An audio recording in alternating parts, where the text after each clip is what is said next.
Jean chapitre 3, du verset 1 au verset 10. Nous allons lire.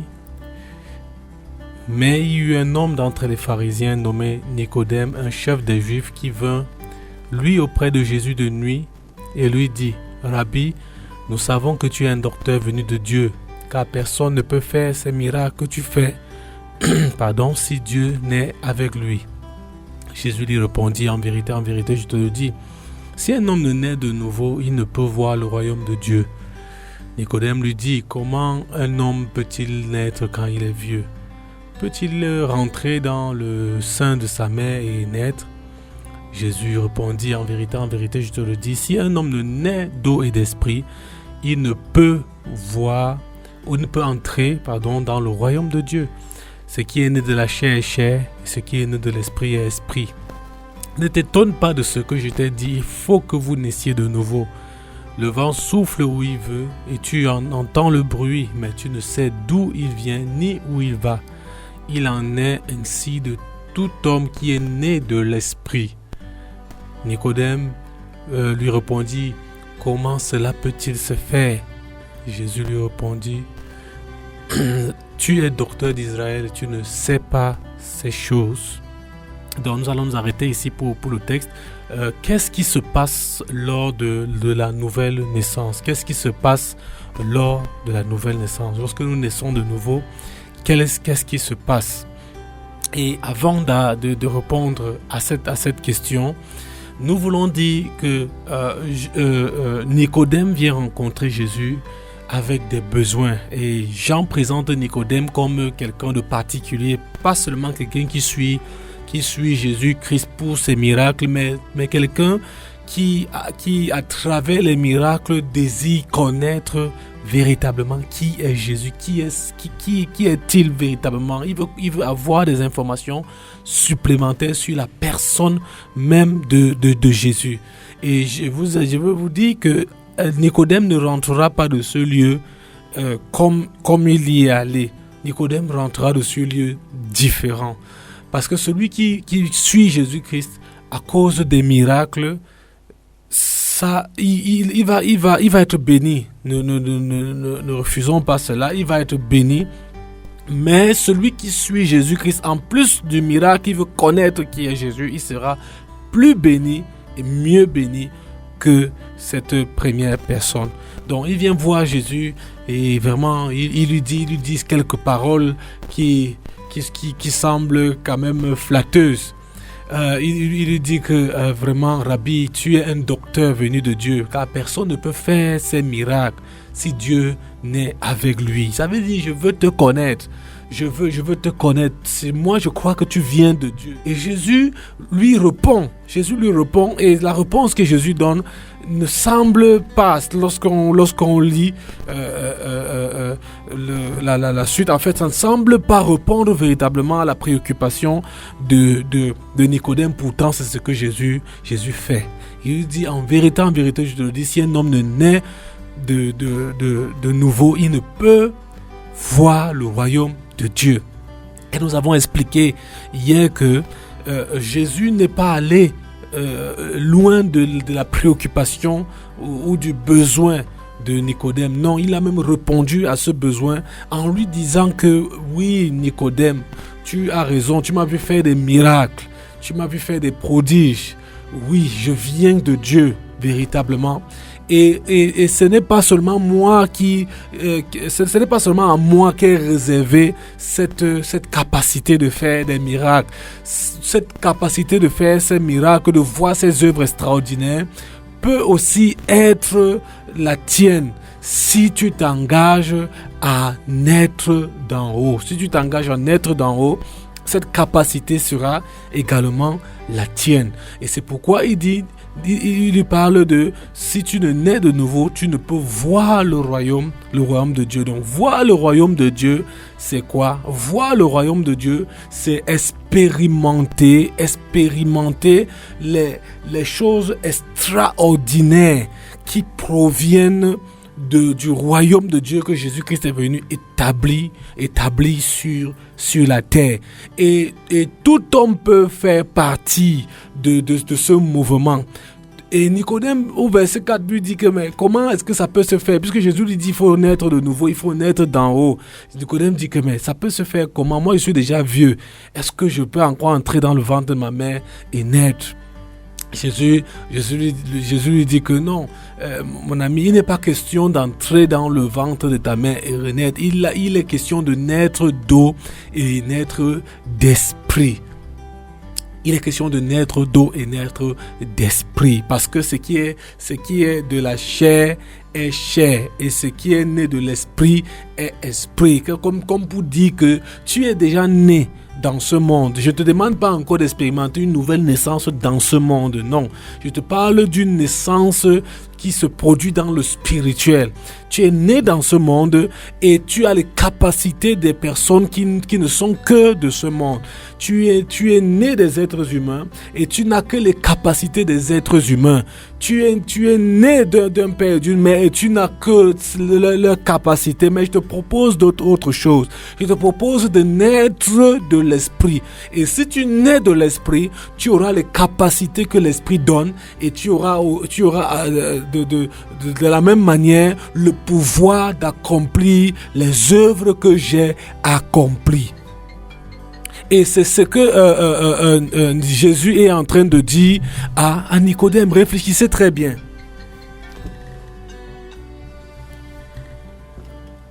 Réfléchissez très bien sur ce texte, mes frères. Réfléchissez très bien sur ce texte. Jésus est en train de dire quelque chose d'assez pertinent dans ce passage. Très pertinent même. Et avant qu'on ne continue, j'aimerais vous dire, vous qui êtes à l'affût des miracles, qui êtes à l'affût des prodiges, des choses extraordinaires, qui courez ici quand on vous dit qu'il y a tel homme de Dieu là-bas, qui courait là-bas quand on vous dit un tel homme de Dieu là-bas. Dieu est en train de vous dire que si vous naissez de nouveau, vous avez la capacité et vous aurez la capacité de faire ces choses. Vous aurez la capacité de faire ces choses. Si vous naissez de l'esprit, vous aurez les capacités de l'esprit.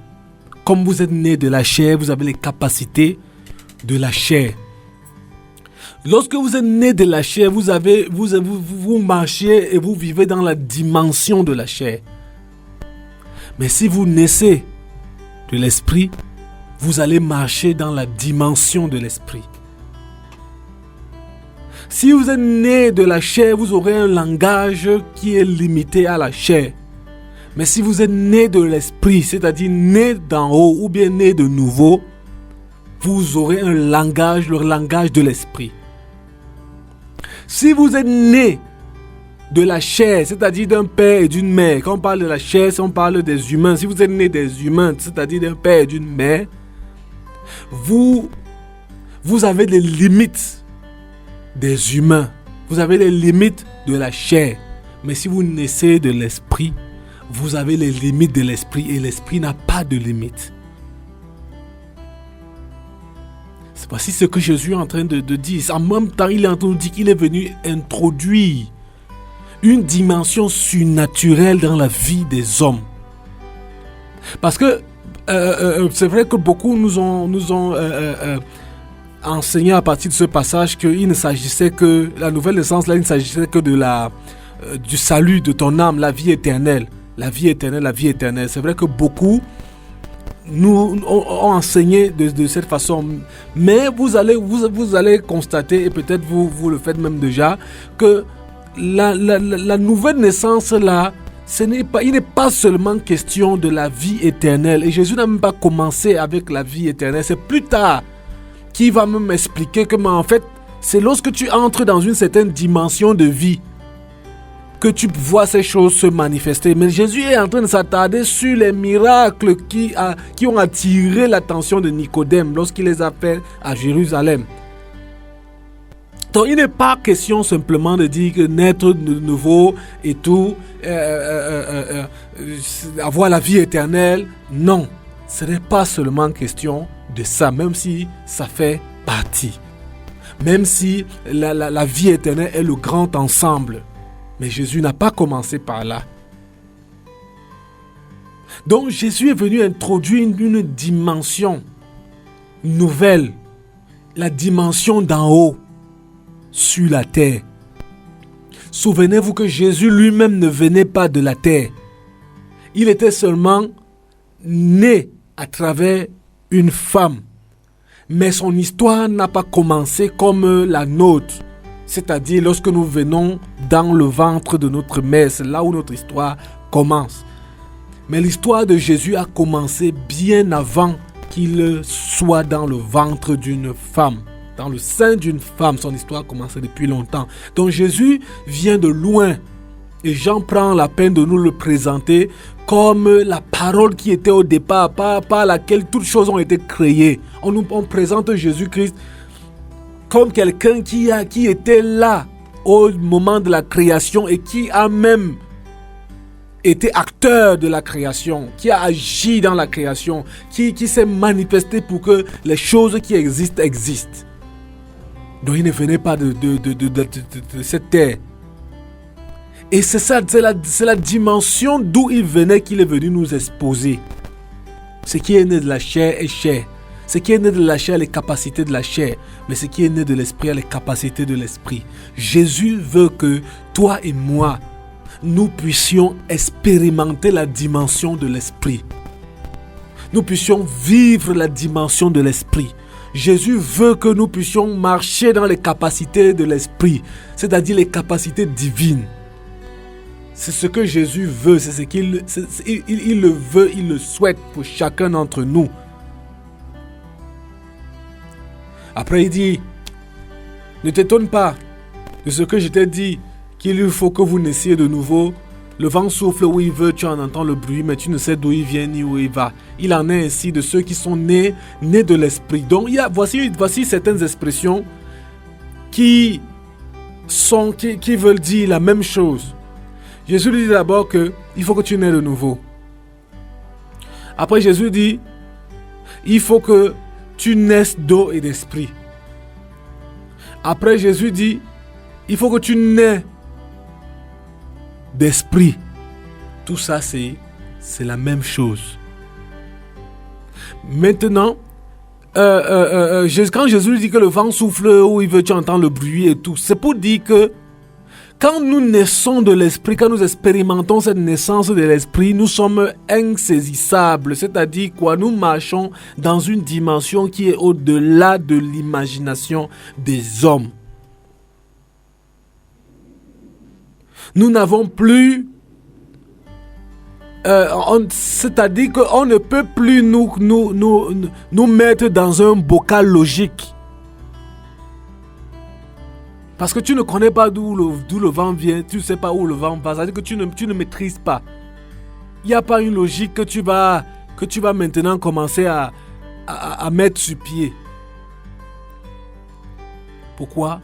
Parce que l'esprit lui-même ne peut pas être mis dans un bocal pour être étudié.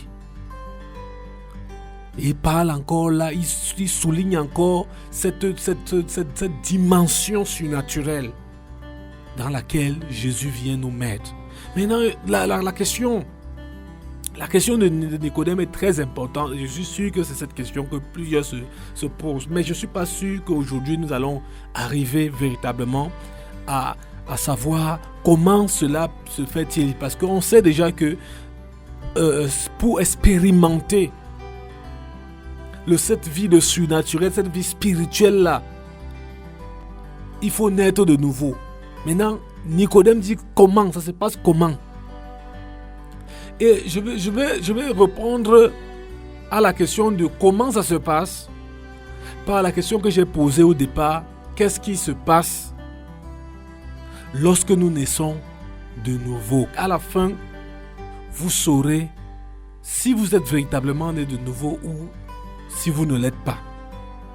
Mais nous sommes là pour vous accompagner là-dedans parce qu'aujourd'hui, nous assistons à des, je ne sais pas comment qualifier, des confusions dans le milieu chrétien.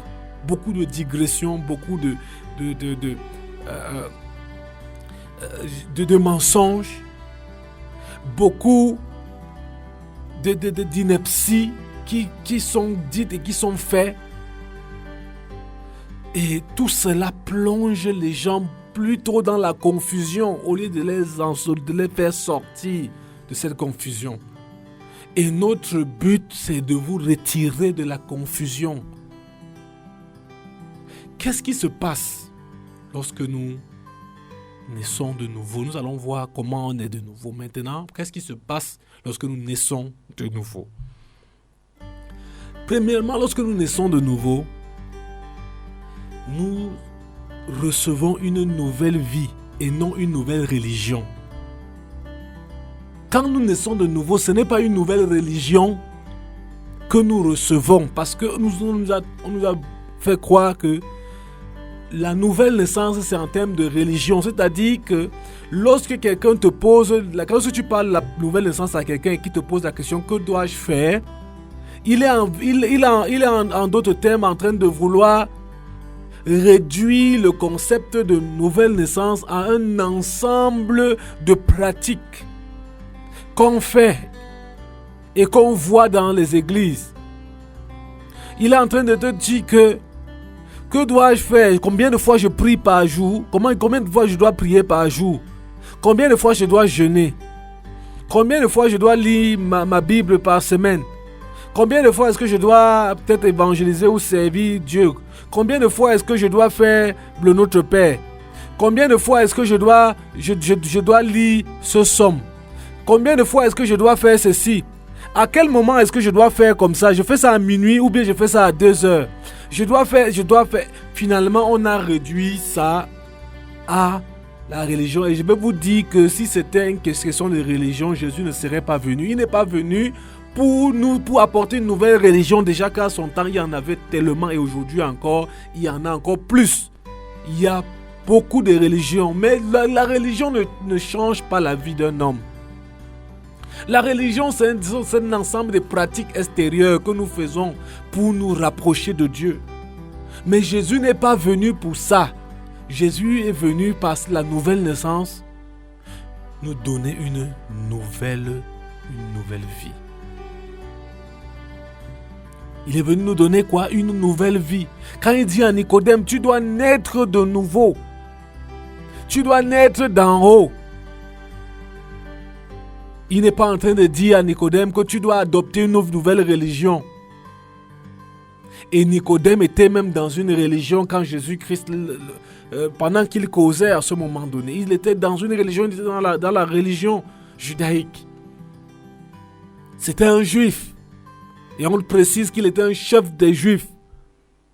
Et s'il y avait même une religion qui devait être même validée par Dieu, et sur la base de laquelle on ne devait même plus mettre, on ne devait plus établir autre chose ou faire autre chose, c'était la religion juive.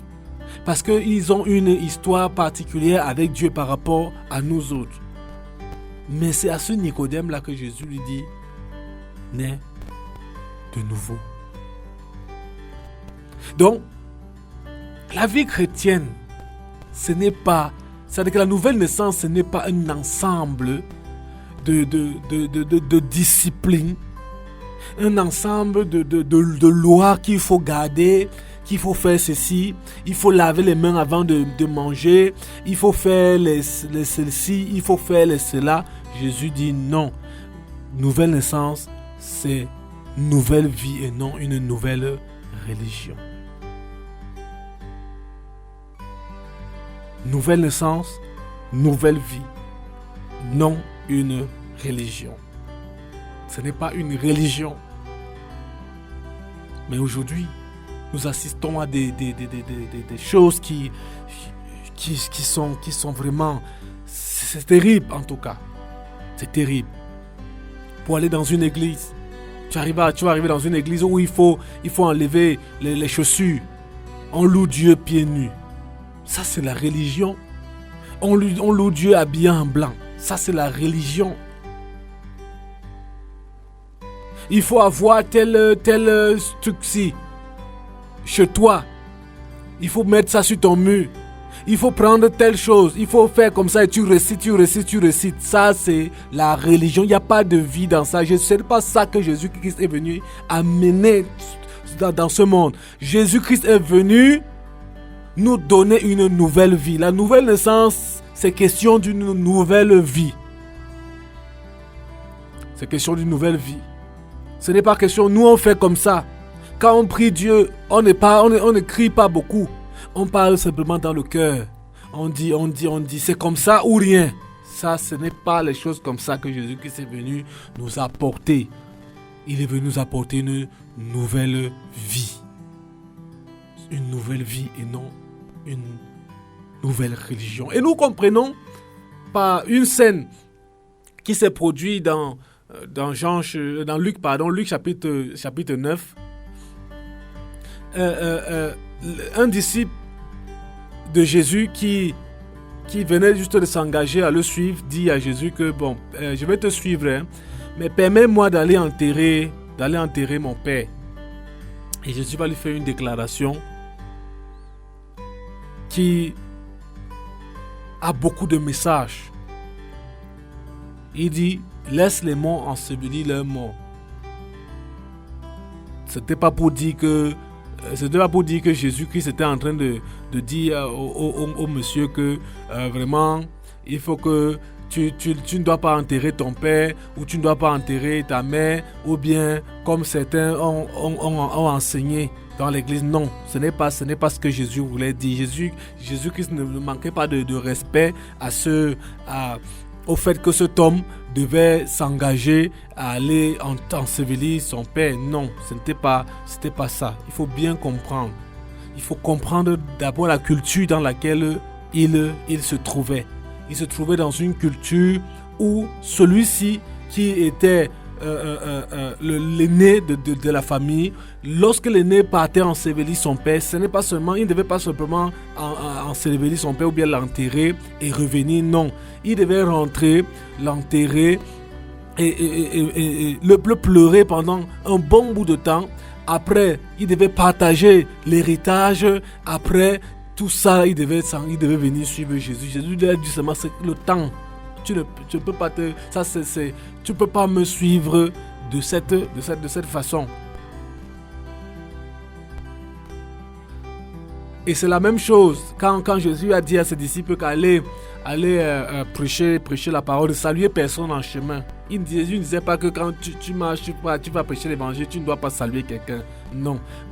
Il faut comprendre ça dans la culture dans laquelle ils se trouvaient. Et là, dans leur culture, la salutation, ce n'était pas comme chez nous, bonjour, bonsoir, on se serre la main et tout, où on se fait des accolades et tout ça. Non, ce n'était pas comme ça. Leur salutation prenait des minutes et des minutes. Tu restais, il fallait que tu demandes l'état de la santé de tout à la maison.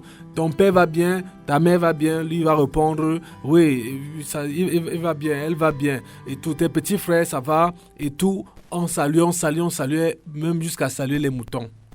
On prenait jusqu'à les nouvelles des moutons. Est-ce que ça va? Est-ce que ça va? Est-ce que ça va? Donc, Jésus dit que la mission, si vous arrêtez à saluer même 3 personnes, 4 personnes en route, finalement, vous allez même vous rendre compte, vous n'allez même pas faire ce que vous êtes allé faire. Donc, c'est dans ce sens. Je voulais juste préciser avant qu'on ne continue. Mais ce que je voulais ressortir de ce passage, c'est Jésus dit, laisse les morts ensevelir les morts. Il qualifie c'est ceux qui ne le suivent pas de mort.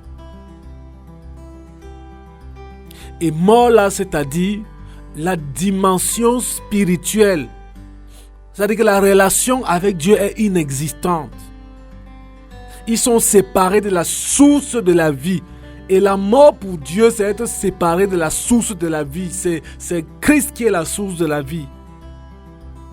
Christ est la source de la vie. Souvenez-vous qu'on dit que toutes choses ont été faites par lui. Et rien de ce qui n'a été fait sans lui. C'est-à-dire que tout a été créé par lui. Et tout retrouve son sens et retrouve sa vie en lui. Ça veut dire que sans Jésus-Christ, on est mort. Et maintenant, tout homme est mort sans Jésus. Tout homme, si tu n'as pas Jésus, tu es mort. Même si tu marches, tu chantes, tu parles, tu es mort. Pour Dieu, tu es mort parce que tu n'es plus en relation et en connexion avec la source de la vie. Tu n'es plus dans ton élément. C'est comme un poisson qui est hors de l'eau. Lorsque ce poisson est hors de l'eau, il peut tout simplement bouger. Il bouge le temps qu'il soit asphyxié par manque d'eau. Et c'est dans l'eau qu'il trouve son élément vital. Et maintenant, Jésus est donc cette eau-là pour les êtres humains. Il est cette eau pour nous. Si nous sommes en lui, nous aurons les ressources qui vont nous permettre de véritablement vivre comme Dieu voudrait que nous vivions. Et sans lui, nous sommes donc morts. Et donc Jésus-Christ ne pouvait pas venir avec une nouvelle religion dans cette atmosphère. Il devait venir avec une vie nouvelle. Pas qu'elle est nouvelle comme si elle n'avait jamais existé. Elle est nouvelle parce que Dieu la remet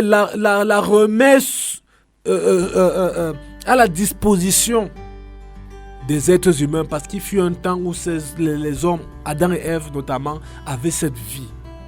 Mais lorsqu'ils ont décidé de pécher, ils ont décidé de suivre les voies sataniques, ils ont perdu cette vie. Ils l'ont perdu. Maintenant, Jésus-Christ est venu nous donner cette vie.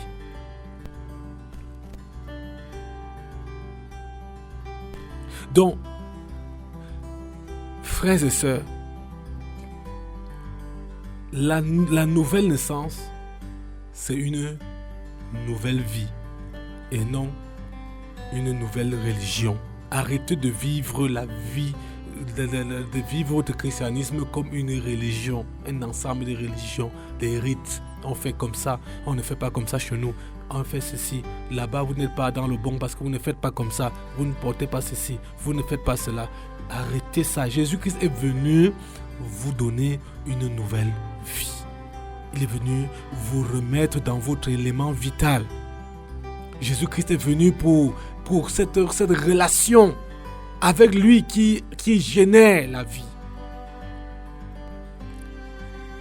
Deuxièmement, Jésus-Christ est venu pour que nous puissions, c'est-à-dire la nouvelle naissance se fait pour que nous puissions expérimenter le surnaturel et non juste parler du surnaturel.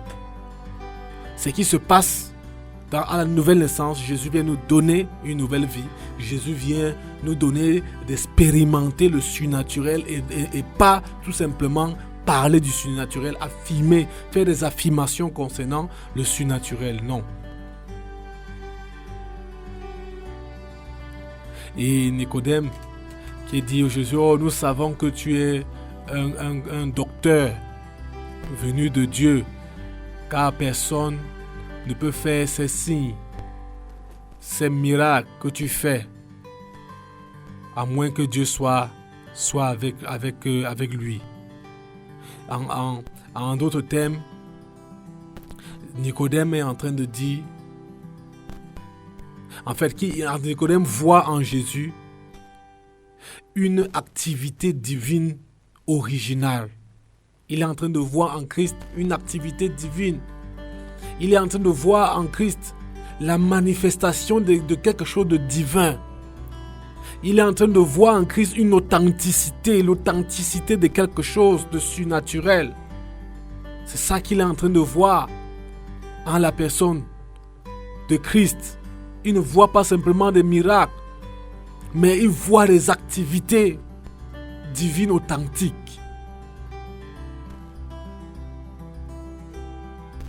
Et Jésus lui dit, ah, mais en vérité, je te le dis, si tu ne nais pas de nouveau, tu ne peux pas voir le royaume de Dieu. En d'autres termes, Jésus-Christ est en train de dire, ce ne sont pas les affirmations sur le surnaturel que tu dois être en train de faire. Mais c'est une expérience du surnaturel que tu dois avoir. Oui, personne ne peut faire les miracles, personne ne peut faire ceci, personne ne peut guérir les malades si Dieu n'est avec lui, personne ne peut chasser les démons si Dieu n'est avec lui, personne ne peut ressusciter les morts si Dieu est avec lui, et tout. Parler des miracles, Jésus dit, tu dois expérimenter. Dans la nouvelle naissance, en fait, qu'est-ce qui se passe dans la nouvelle naissance? Nous expérimentons le surnaturel, non simplement affirmer ou faire des affirmations concernant le surnaturel. Jésus veut que tu expérimentes le surnaturel toi-même. Jésus veut que tu expérimentes le surnaturel et Jésus va continuer verset 8 en disant que oui, le vent souffle où il veut et tu en entends le bruit, mais tu ne sais d'où il vient ni où il va. Et il en est ainsi de tous ceux-là qui sont nés de l'Esprit. Et en d'autres termes, Jésus dit, le Saint-Esprit ne fait pas partie de ce monde naturel. Il est au-dessus de la nature. Il est surnaturel. Et il est Dieu. Et c'est lui qui est la cause, ou bien celui qui cause la nouvelle naissance. C'est lui qui provoque la nouvelle naissance. C'est lui qui occasionne la nouvelle naissance. Comme pour dire, la nouvelle naissance ne se produit pas par un attruchement de l'être humain ou bien par un mécanisme des hommes. Ce ne sont pas les hommes qui provoquent la nouvelle naissance. Ce ne sont pas les hommes qui provoquent la nouvelle naissance, frère. Ce n'est pas le pasteur. Le pasteur ne peut pas générer la nouvelle naissance. Le pasteur ne peut pas orchestrer la nouvelle naissance. Moi-même qui suis là, qui suis pasteur, je n'ai pas la capacité de créer la nouvelle naissance, de créer la nouvelle naissance dans la vie d'une personne. Si j'avais cette capacité, c'est que tous ceux qui sont autour de moi, là, je les aurais déjà, ils seraient déjà nés de nouveau. Parce qu'il y a des gens à qui je prêche l'évangile depuis des années et jusqu'à aujourd'hui, ils ne s'engagent pas du tout. C'est que pour ce genre de personnes, je ne devais plus être en train de souffrir. Aucun pasteur ne peut créer la nouvelle naissance dans la vie d'une personne. Ce n'est pas un pasteur qui crée ça, qui provoque ça, qui occasionne ça. Non. C'est le Saint-Esprit de Dieu. C'est le Saint-Esprit de Dieu qui occasionne la nouvelle naissance, qui provoque la nouvelle naissance. Donc si tu as été dans une église où on t'a dit que vraiment si tu dois naître de nouveau, il faut que tu viennes faire comme ça. Il faut que tu viennes d'abord... Le pasteur doit t'imposer les mains. Après, tu dois aller là-bas pour telle chose. Aller comme ça pour telle. Aller. Après, on dit oui, tu es déjà né de nouveau, c'est bon. Non. Ça ne se passe pas comme ça. Le pasteur a son rôle à jouer dans ce processus. Mais ce n'est pas lui qui est l'auteur de la nouvelle naissance. Et c'est tout ça comme ça qu'on fabrique les religieux dans l'église. On fabrique les religieux. On fabrique les gens qui savent faire certaines choses, sauf vivre véritablement la vie de l'esprit. On fabrique des mécanismes et des mécaniciens. Et c'est pas ça. C'est pas ça. Le Saint-Esprit est surnaturel. C'est lui qui cause, qui provoque cette nouvelle naissance de façon surnaturelle aussi. C'est quelque chose qui se produit surnaturellement. Et aujourd'hui, c'est ce piège dans lequel nous sommes. Quelqu'un vient dans l'église, quelqu'un vient dans ton église et tout. Comme c'est toi qui crée la nouvelle naissance là, Tu vas donc dire que bon, fais comme ça, après cette étape, c'est celle-ci, après ça, c'est comme ça, après ça, c'est comme ça, après, on dit seulement que oui, tu es né de nouveau. Après, tu évolues, on commence à dire que tu es désormais pasteur, Dieu t'a appelé au pastorat et maintenant, on assiste à des choses horribles. On assiste à des choses horribles. Quand vous entendez un pasteur a fait ceci, un pasteur a fait cela, je ne parle pas du fait que le pasteur soit aussi un être humain comme vous et qui est sujet aussi à certaines faiblesses. Je ne parle pas de la faiblesse, je parle d'autre chose. Comme l'une de mes filles me disait l'autre fois qu'elle est allée, elle m'a appelé, ça fait déjà peut-être... presque un mois en tout cas, elle m'appelle vraiment en pleurant, elle dit que vraiment je suis allé voir un pasteur et tout, je voulais qu'il prie pour moi et il a voulu me violer. Elle me demandait je fais comment, est-ce que je pars le porter plainte ou bien est-ce que je fais comment, elle me demandait les conseils, les trucs comme ça. Ça dit que ça c'est de la saleté. Aucun pasteur, quelqu'un qui est né de nouveau ne peut arriver à ça. Parce qu'il y a un certain nombre de paramètres là qui entrent quand même en jeu. C'est pas quelque chose qui c'est la façon de faire récurrente qui viole les jeunes filles et tout. Ça c'est pas normal. Quand vous venez d'un tel milieu, on va vous appeler pasteur, pourtant vous n'êtes jamais passé par la nouvelle naissance. Pourquoi? Parce que on vous a fait suivre un ensemble de procédures, de processus. Pourtant, la vie n'est même pas là. La vie n'est pas là.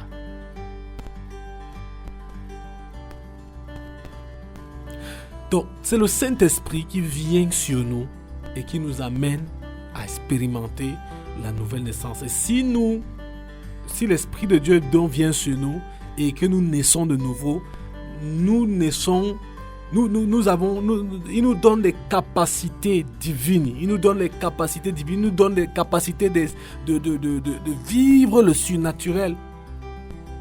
Et par exemple, l'une des choses là qui est surnaturelle dans la nouvelle naissance, c'est que désormais, le péché devient pour toi de la saleté, alors qu'avant, tu te plaisais dedans, tu évoluais dedans, tu n'avais aucun souci. Mais désormais, tu te vois et tu te demandes, tu te sens sale, tu te sens souillé, tu vois désormais la vie d'une autre façon et tu te poses des questions, comment j'ai vécu dans ce genre de vie. Ça, c'est l'une des choses qui se passe.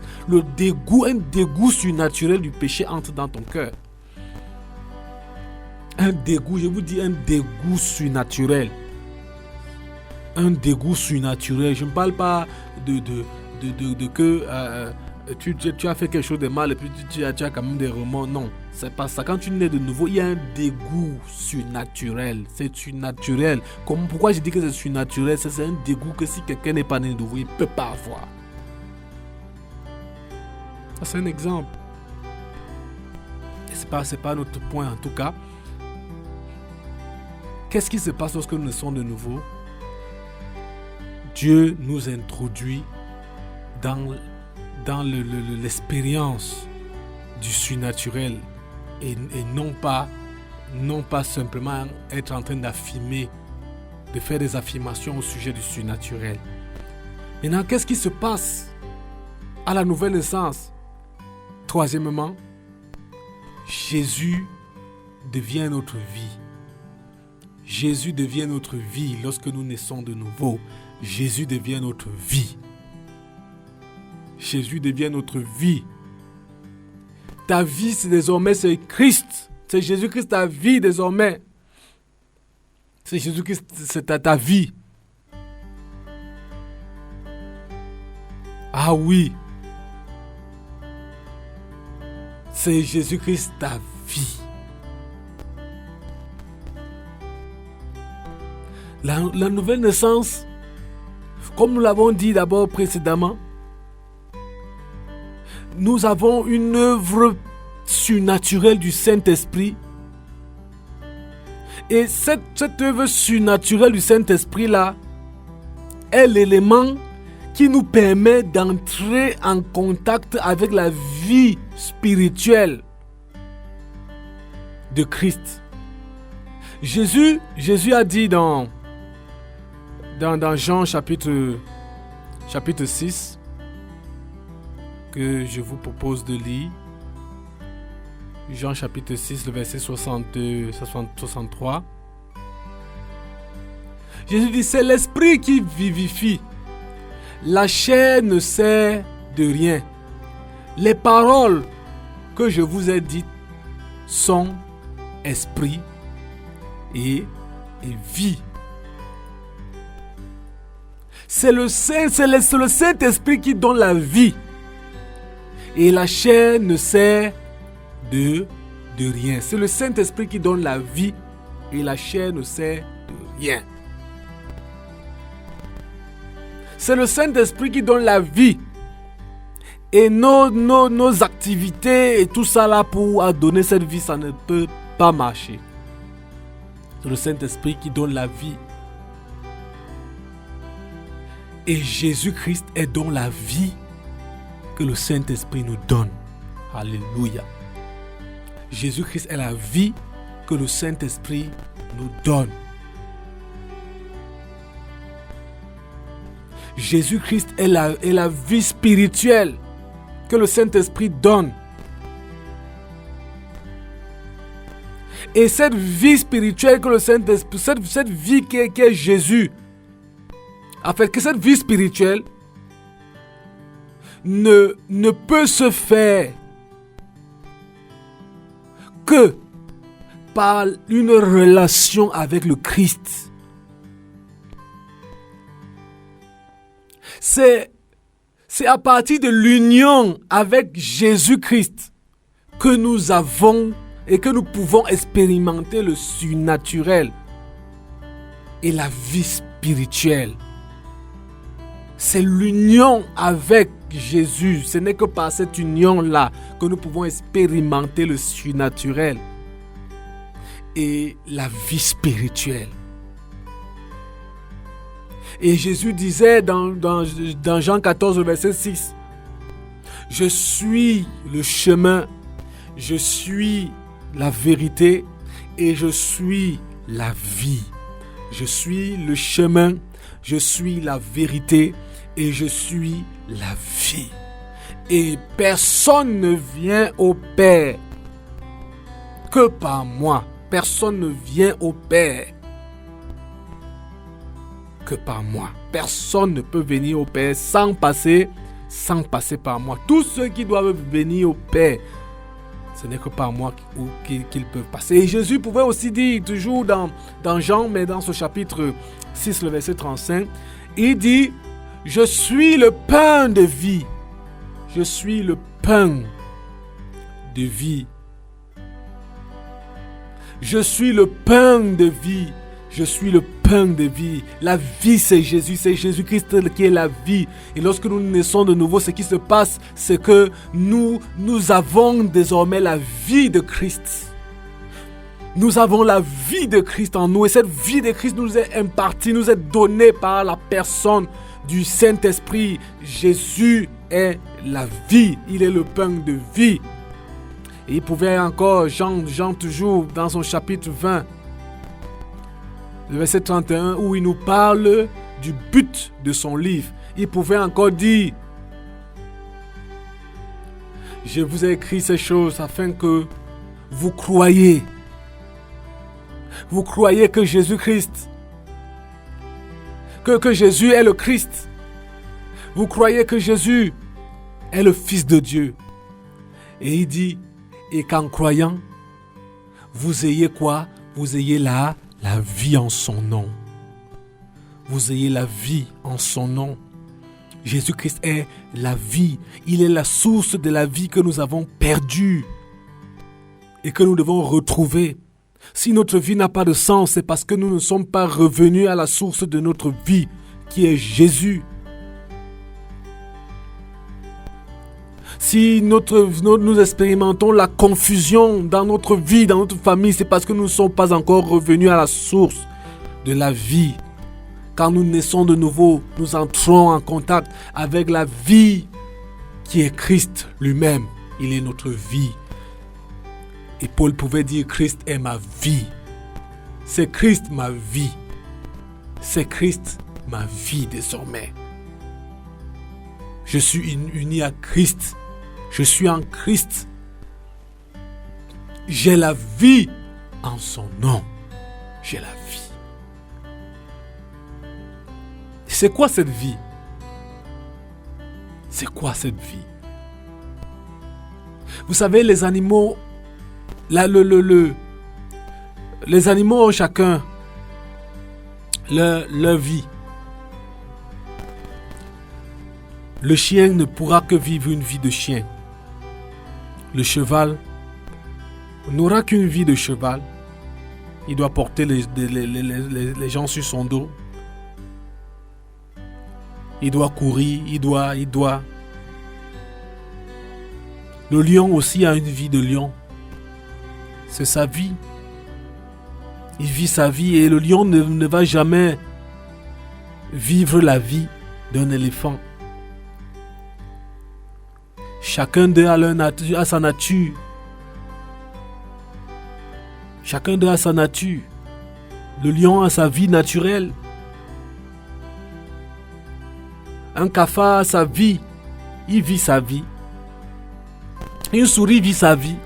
Donc quand elle vient ronger nos aliments à la maison et tout, elles entrent partout, elles font n'importe quoi. C'est leur vie. Qu'elles sont en train de vivre, ces souris. C'est leur vie. Après, vous mettez les remèdes et puis, elle, malgré le remède, elle va venir manger l'aliment que vous avez mélangé avec le remède et elle va mourir. C'est sa vie là-bas. C'est sa vie. Mais Dieu aussi a une vie. Il a une vie. La vie de Dieu. Christ a une vie. La vie de Christ. Qui est la vie de Dieu également. Christ a une vie. Maintenant, quand on dit que nous aurons la vie de Christ là, ça veut dire que désormais, en tant qu'être humain, nous ne vivons pas seulement la vie des êtres humains, mais nous vivons aussi la vie de Christ. Nous vivons la vie de Christ. Tu peux vivre la vie de Christ. Tu peux vivre la vie de Christ. Tu peux être participant de la nature de Christ. Et c'est quoi la vie de Christ? La vie de Christ, ce n'est pas simplement naître, manger, boire, après mourir. Non. Ça, c'est la vie des hommes qui ne connaissent pas, qui n'ont rien à voir avec tout ce que nous disons. En fait, c'est pas, ça, c'est la vie des hommes. Manger, naître, manger et tout, boire. Après, on meurt. Et ça, c'est la vie des hommes. Mais la vie de Christ, c'est pas ça. La vie de Christ, c'est pas ça. Christ vit pour un but. Est-ce que tu vis pour les buts de Christ? Est-ce que tu vis pour les buts de Christ? Christ a le pouvoir sur les démons et sur Satan. Est-ce que tu as ce pouvoir? Christ peut imposer les mains aux malades et ils sont guéris. Est-ce que tu as ce pouvoir? Si tu es uni à Christ, si tu as sa vie, tu as les capacités de Christ. Qu'est-ce qui se passe lorsque nous naissons de nouveau? Nous avons dit, une nouvelle vie. Tu reçois une nouvelle vie et non une nouvelle religion. Deuxièmement, nous avons dit, tu expérimentes le surnaturel et tu ne parles pas simplement du surnaturel. Et 3, nous avons dit, Jésus-Christ devient notre vie. Il y a encore à dire là-dessus, mais nous allons nous arrêter à ce niveau. Engagez-vous, si ce n'est pas encore le cas, à marcher avec Christ, à le suivre, le suivre pas à pas et tous les jours de votre vie. Engagez-vous à le faire. Engagez-vous à le faire. Il va donner un sens nouveau à votre vie. Il va vous donner des capacités que vous n'aviez pas. Il vous donnera la vie. Et la vie éternelle. Que Dieu vous bénisse.